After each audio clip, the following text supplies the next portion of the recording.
যাজ্ঞসেনীর খুলছে শাড়ি, টানছে ধরে দুঃশাসন। দায় ছিল যার গর্জে ওঠার, নিচু মাথায় সে 5 জন। দুর্যোধনের নগ্ন উরু, ইঙ্গিতে তার ধর্ষকাম। হস্তিনাপুর দেখছে বসে, ধ্বস্ত হতে তার সুনাম। অন্ধ রাজা সিংহাসনে, আর তো চেঁচান বৌমাতার। নিজের দলের নির্যাতনে সব রাজা হন নির্বিকার। কর্ণ বসে হাসছে হা হা, রাজার দলের লোক তো সে। শর্তবিহীন সমর্থনেই তাবৎ আরাম সুখ বসে। বিশ্ব দ্রোণ কৃপ নীরব, সরকারি লোক হাজার হোক।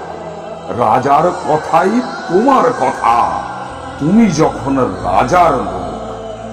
খল শকুনি দেখছে সবই, বস্তুত সে ধ্বংস চায়।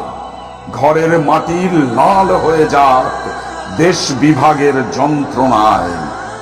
সুশীল সভায় ঘটছে যখন রাজ অপরাধ জঘন্য, ঠিক তখনই তার বিরোধে চেঁচিয়ে ওঠেন বিকর্ণ।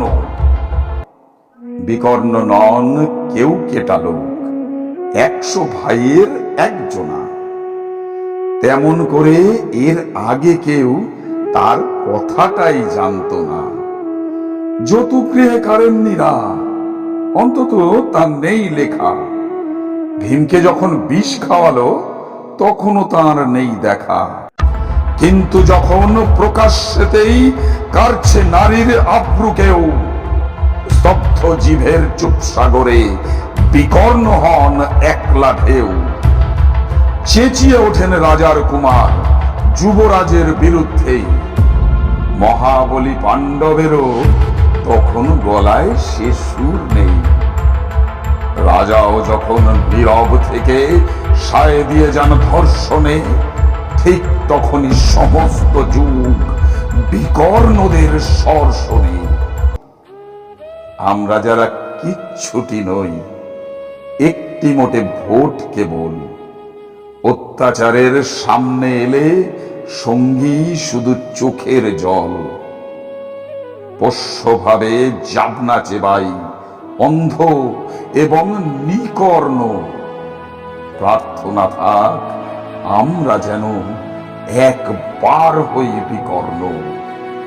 মরার আগে হতেই হবে রাজার সভার বিকর্ণ। মরার আগে হতেই হবে রাজার সভার বিকর্ণ। নমস্কার।